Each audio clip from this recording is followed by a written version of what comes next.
The Chicago Bulls have made the moves to start solidifying what their roster is going to look like for the 2024-25 season and finally making some roster cuts.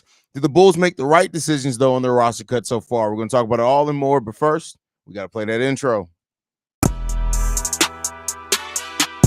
You are now tuned in to Chicago Bulls Central, your number one place for all Chicago Bulls news and content.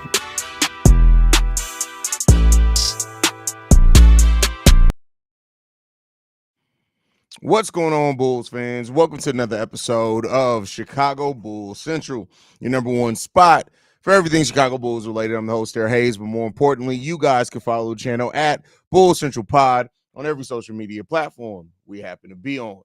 Let's go ahead and get into it, man. So the Chicago Bulls have waived Kenny Lofton Jr. and Onuralp Bitim.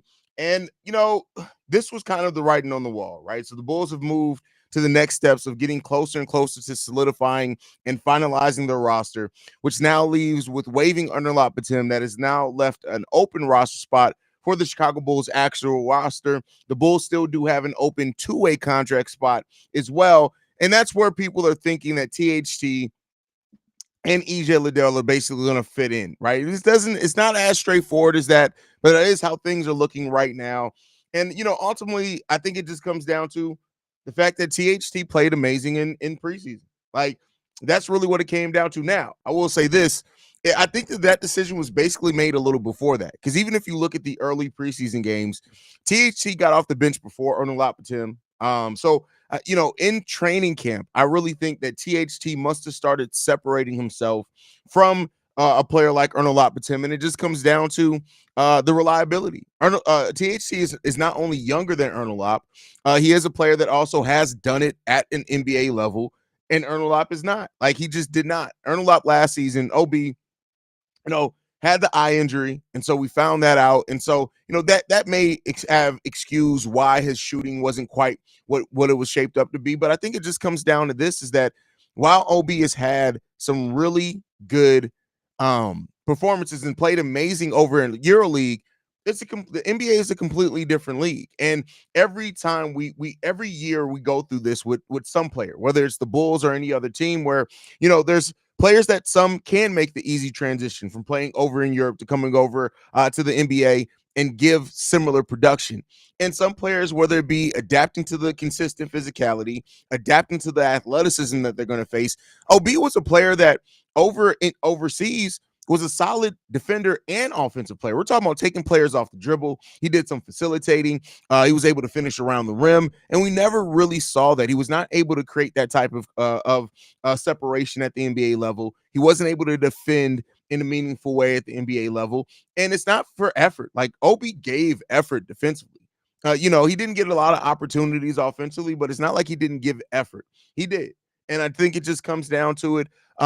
He just didn't adapt well to the NBA game. Now, that doesn't mean that another team may not pick him up or whatever else. We'll see what the future holds for him. But the way THT played during this preseason period, like, he brought everything you want on the court. And you just can't ignore a performance like that. And what THT was able to do specifically in fourth quarters, the consistency in which he was able to do it as well. It's not like THT had one hot game and you're like, oh, we got to make a decision based off some so-so performances. No, THT in the preseason looked freaking amazing. And that's just is what it is when it comes down to it. Like, you just can't ignore the production that THT was given. And so you look at it, the first game, preseason game, 8 points, cool. Then he had 5 of 11 for 16 points, 2 rebounds, 1 block, 3 steals. Then 15 points on 4 of 10, 6 rebounds, 1 assist. Then 17 points last night, right? And so, and that was his best shooting night, going 7 of 15 from the field. He was basically 40% from 3 in each one of those games as well. And so, listen, when it just comes down to it, THT played and performed at a level that you need him to play at.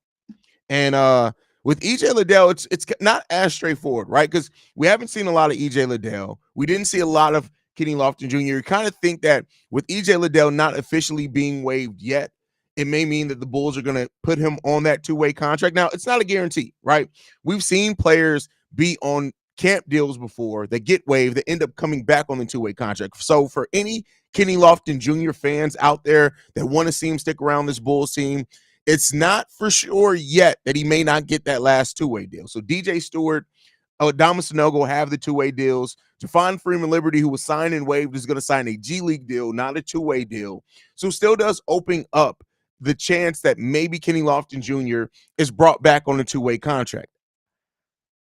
Again, it's not like we have a whole lot of data on them and their performances in the offseason to really kind of judge between the two players, but there has to be something to the fact that the Bulls have not waived EJ Liddell yet, right? Like that would be a common thought, is the fact that, well, Haize, if they weren't going to keep him at all, why wouldn't he be the one that they were cut today?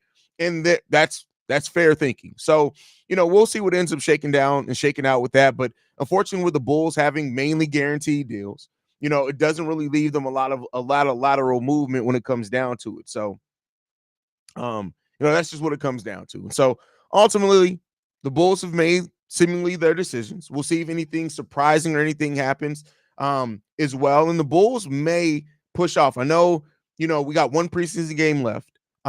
Theoretically, with making the moves of moving Kenny Lofton Jr., moving Onuralp Bitim, it's going to give you, and Alonzo's already said that he's playing.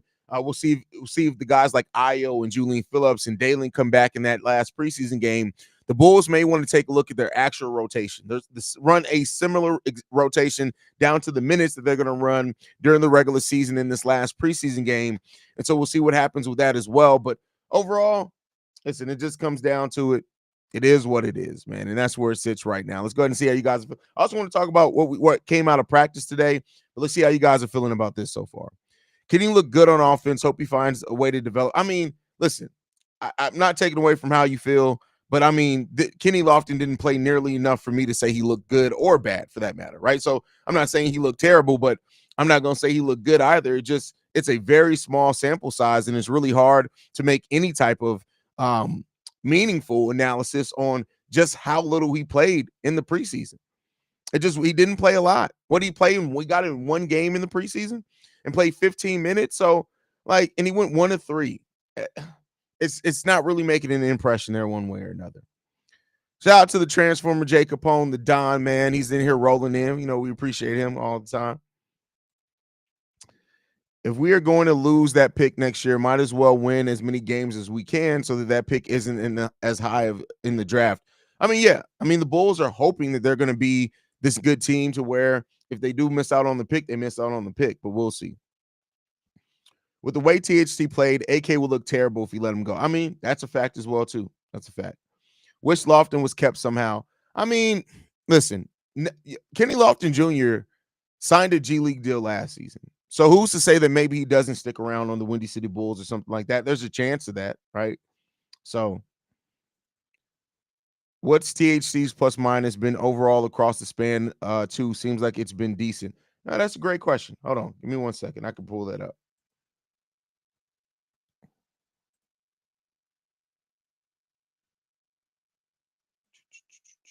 What's really weird right now is that ESPN, if you go look at Taylor Horton Tucker on ESPN site, they actually have a picture of Dalen Terry. So clearly they're trying to update some stuff, but aren't doing a very good job at it. It's really weird, really weird. That's crazy, actually. That's very strange. That's actually pretty damn funny. How the hell do they do that? You got one job. Like it amazes me all the time when outlets like ESPN that have all the tools at their disposal to be decent just do stupid shit. Like it's just like the fact that they don't update player rates ever. Like you just don't update. I mean, wait, like what are you doing out there? What are you really doing? You have every tool at the disposal. You could hire 150 people. Yet you can't keep your website updated to save your fucking life. It's really fucking strange. It's really strange, people. Like it amazes me the inconsistencies of ESPN's website. So had 2 games of -9 and -10, +1, so that takes that to -18. So had a plus minus of -12 over the course of the preseason. But then again, you can't hold that against him, mainly because in some of those runs that he was out there, some of those times he was out there, it was garbage time. So I wouldn't hold the plus minus against THT. I gotta eat crow on my Lonzo take. Glad he proved me wrong. I still don't think he'll have a long career, but coming back was historic. Well, the thing is, right? And The doctor that's been talking about Lonzo's case over on his YouTube channel mentioned, like, hey, Lonzo Ball is probably going to make a comeback, but there's going to be huge questions on how long he's going to be able to play. And that's just something there's not data on, right? And so when you already factor in that Lonzo was already injury prone player, and I can see if all his injuries were just that knee, it wasn't, right? It wasn't always that knee. Now, two of his major injuries came down to that knee. But I mean, it'll be interesting to see how Lonzo's the rest of his career goes. It's also going to be really interesting to see how the Bulls factor that in with him being a free agent at the end of this year. Like if they bring Lonzo Ball back, right? I don't think you're ever betting on Lonzo to be a starter anytime soon because he's probably going to be on like a Joel Embiid type plan. Like Joel Embiid saying he may never play back-to-backs again. That may be Lonzo's future, but we don't know for sure. It's such an unprecedented territory that's going to really be interesting to watch. The announcers mistook Stewart for Io last night. I guess anyone with dreads looks. See, we all don't look alike. We all don't look alike. That's crazy. That's crazy. Is there anything to be worried about with injuries before the start of the season? Do the players all seem fine, seeing as some didn't play some preseason? Yeah, so the Bulls, them not I wouldn't read too much into them not playing preseason games, mainly because they just are being extra precautious. Like that's just really all it is. I don't think there's any really major, like serious injury concerns as far as like, oh, you may come into preseason and not come out of preseason and not play the first week. I don't think there's anything like that to be worried about right now with this Bulls team. So this whole Lonzo surgery is all new experiment, and we're going to be observing and monitoring all the data going forward for future. That's a fact. Big fact there. Huge fact. But all right, I said I also wanted to talk about some of the things that came out of practice today. So Billy Donovan was not there at practice today. Apparently, he has his own like sickness going on, so he wasn't there due to that. So Wes Unseld Jr. did hold the practice today, and so that's cool. With that said, but Wes Unseld Jr., who Billy Donovan has turned the offense over, the defense over to, did talk about what the team wants to be defensively and saying how the mentality that they're trying to have as a defensive team this season. And here's what I'll say, right? The thing, it doesn't really bother me, the Bulls defense too much because maybe that's just my own I expected this to be a rough season for the Bulls defensively. And I'd say this, per my expectations coming in, they've actually looked a little bit better than I was expecting the Bulls to look defensively. Now, it's preseason. We don't know how hard all these teams were going and whatever. And we'll see what that looks like that going forward. But I do think overall, to hear that Lonzo went through practice again, full practice. The Bulls had a light practice today. Everything's kind of just looking forward to the Bulls starting off this season fully healthy. And I think that's what you really want to look at while you're going forward and trying to figure out your balance of your team and everything like that.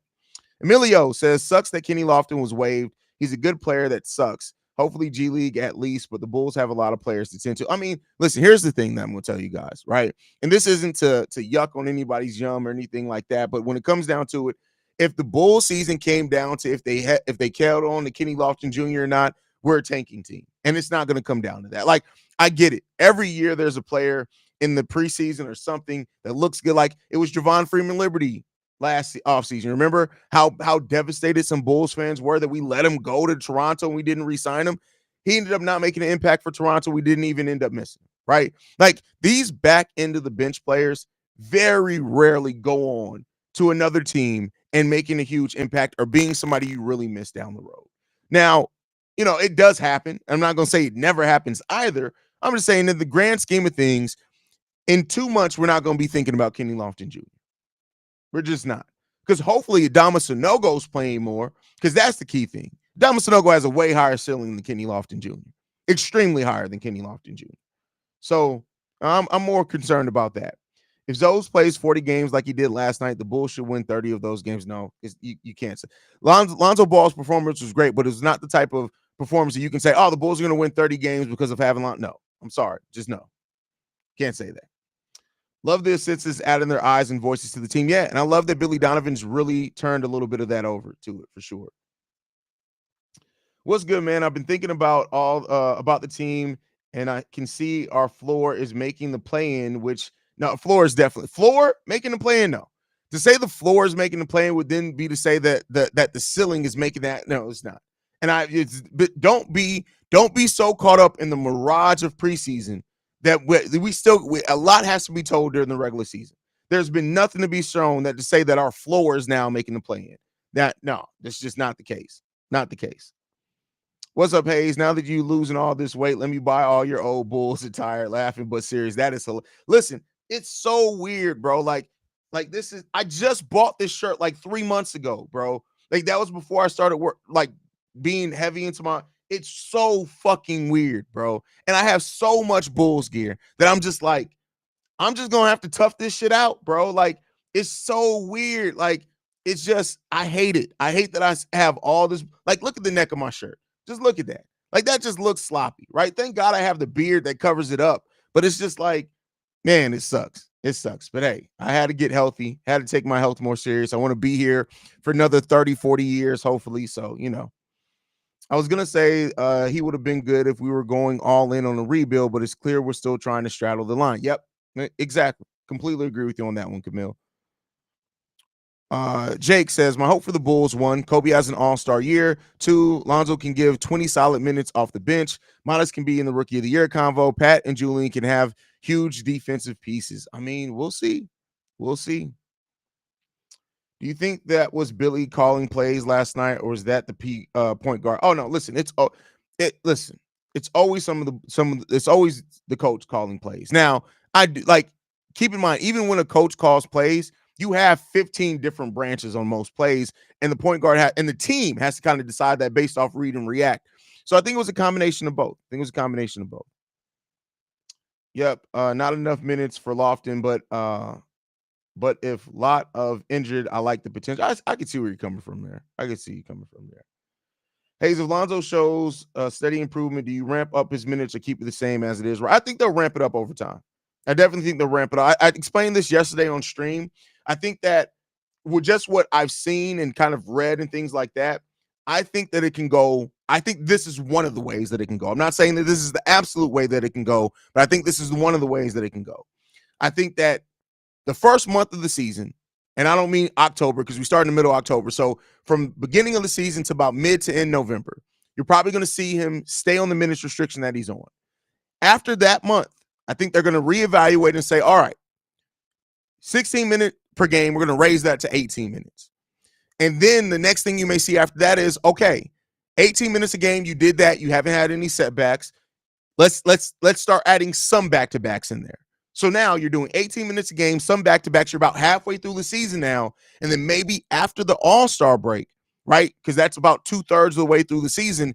If he has gone through that without any major setbacks and he's feeling okay, that's where you may see over the last couple of months of the season, maybe about 20 minutes, 22 minutes per game. That's what we'll see. Not enough minutes for Lonzo to truly win a lot of games, but definitely can help. Oh, yeah, he's definitely, listen, Lonzo's on the court. He's going to help you. That's for sure. Don't worry. I'm your old size. I can help you out. That is hilarious. Is Kobe still going to be inconsistent this year? Does he stay playing like this? That's the question. Listen, that is the biggest question with Kobe, right? I know people talk about, like, can Kobe go from 19 to like 24 points per game? I don't even think that it's that, right? Because if you look at Kobe White, if he stays more consistent, that's without him really doing more, he's probably going to go up to 20, 22 points per game. I'd much rather see a more consistent Kobe White than to see a Kobe White that averages more but still has the weak of just not being able to score really well or stuff like that. More efficient and getting to the free throw line. That's the thing that I want to see from Kobe White more this season, right? And I think we'll see it. I think that we'll see it. The ramp up minutes is possible, KC said, but again, speculation how he feels yeah, exactly. Everything comes down to how he feels every single game. They're going to, because they're unprecedented, right? You don't have any other data to look at another player with this. So the Bulls are going to be really, really cautious with this.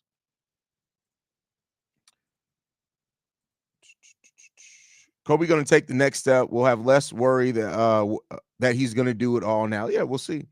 Will EJ be on the Bulls G League roster? We'll see. I mean, it's looking that way right now. He's probably going to get that last two-way spot, but we'll see. We'll see. I don't want to make that assumption quite yet. So what exactly is? I mean, we've seen the starting lineup: Josh Giddey, Kobe White, Zach LaVine, Patrick Williams, Nikola Vucevic. That's going to be the starting lineup, at least to start the season. Bro, 139 in the chat, only 27 likes. Yeah, come on, man. Y'all like the damn video. Like the damn video. And for the 65 people watching over on Twitter, go over to YouTube, go to Chicago Bulls Central, and hit the subscribe button to help the channel and the show grow. Matter of fact, this is what I want everybody to do.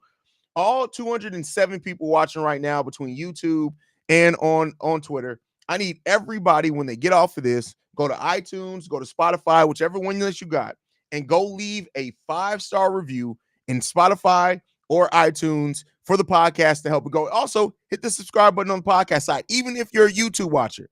It'll help us grow over there as well. Listen, just all I ask. I'm delivering the best daily content for the Chicago Bulls you ever find. The least you can do is help the show grow. Go leave a review over there.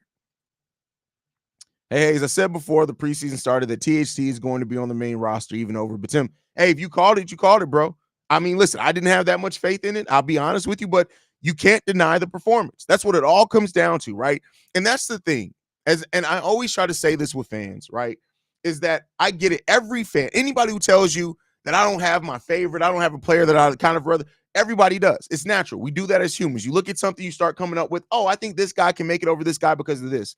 But once you start seeing the performance, it's okay to adjust your opinion. This world that we live in now where people be like, that's not what you said 5 months ago, but tons of new data has popped up. It's okay. Guess what intelligent people do? When you're smart and you get new data, you take in that new data and you form and you help that form your new opinion. Now, that doesn't necessarily mean it's going to change your opinion, but you don't ignore new data just so you can hold on to old take and say, I've never changed my take. Okay, your take's stupid. It's wrong. So now what have you gained from that, right? I had my take. I did not think that THT was going to be able to perform the way that he did. But you know what?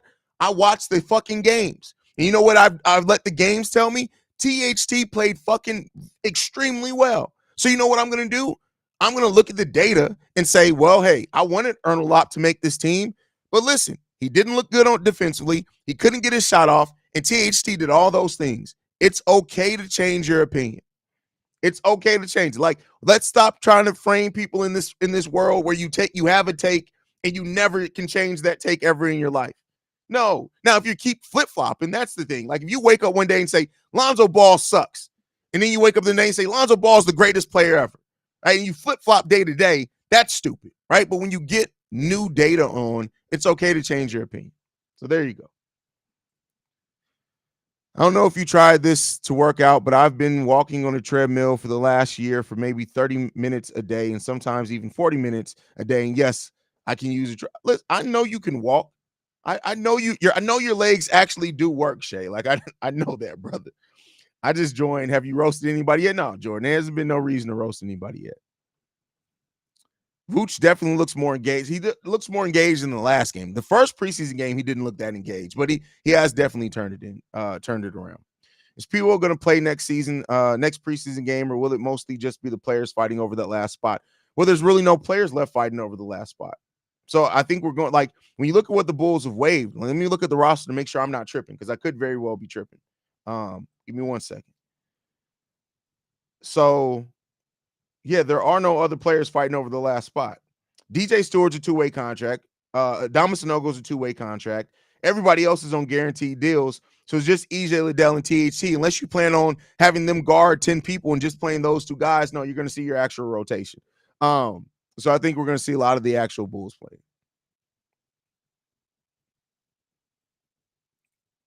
Shout out to Rave Keenan, said, "My still sniffing Lonzo's ball. Haha, joking, man. I'll admit I was sniffing a little, but for real, I believe Lonzo's here to prove the doubts. Appreciate your hard work and giving us the content daily." Listen. I understand. Like, we all have fandom moments, right? Like, but yeah, the way Lonzo looked in the last game, like that changed my opinion a lot on what the ceiling could be for Lonzo this season. Now, again, you want to see it over time because it's not just about having one game; it's about how his knee adjusts and things like that. And we'll see how that develops over time for sure. We'll definitely see that. But hey, Lonzo, one thing, I can't wait to see Lonzo out on the court with Modest, with Dalen, with Julian, because he's going to make those guys better. He's going to make those guys better for sure. Bulls fans don't hate it when one of their guys finds success. We're happy for THT and disappointed in Bitim. Can Bitim play in the G League? Willie accepted you. Keep in mind, he was a really good player over in EuroLeague. I won't say he wasn't like a franchise player over there, but he's really good. So we'll see.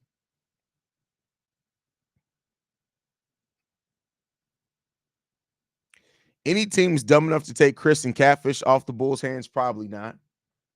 Probably not. Probably not at all. Listen, and you Chris Duarte truthers, how y'all feeling now? You know what? I'm gonna go find. I don't troll people a lot. I may go find the motherfucker that left the comment and said that Chris Duarte was better than Ayo Dosunmu and just troll the shit out of them for the next 24 hours. Hold on. Let me see if I can find it.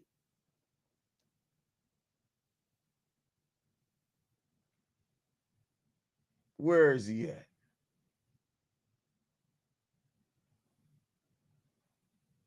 Old man memes. I may have to troll him. And Frenchie Mendez. Those two motherfuckers. Yep. Definitely. You know what? I'm about to troll him right now.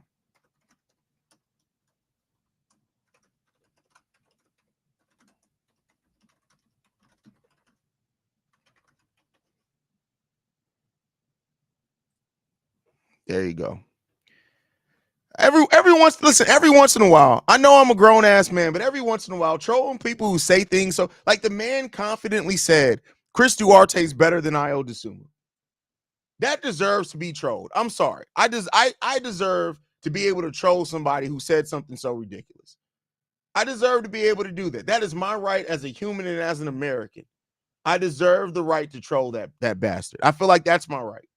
I really feel like that's my right.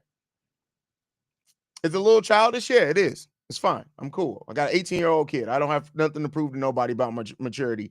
That deserved to be trolled. I'm going to troll the shit out of. So, yeah. Definitely trolling that dude. Matter of fact, somebody said something stupid on Locked On Bulls, too. I'm trolling that motherfucker, too. I got time today.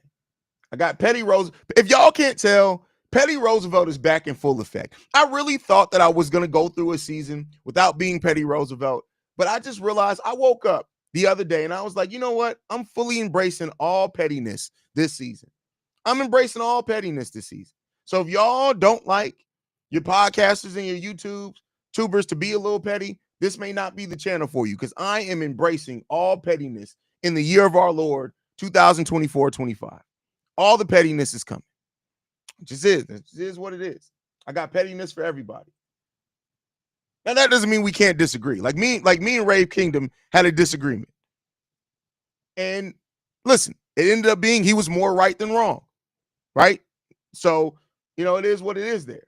But for the people who just say stupid shit, oh no. I got time today. I got time. I got nothing but time on my hands. Trust me, I love to troll LeBron fans and Green Bay Packers fans and New York Knicks fans, not only but Miami Heat fans. Jesus Christ, who don't you like to troll? Let's see. Who was the dumbass on?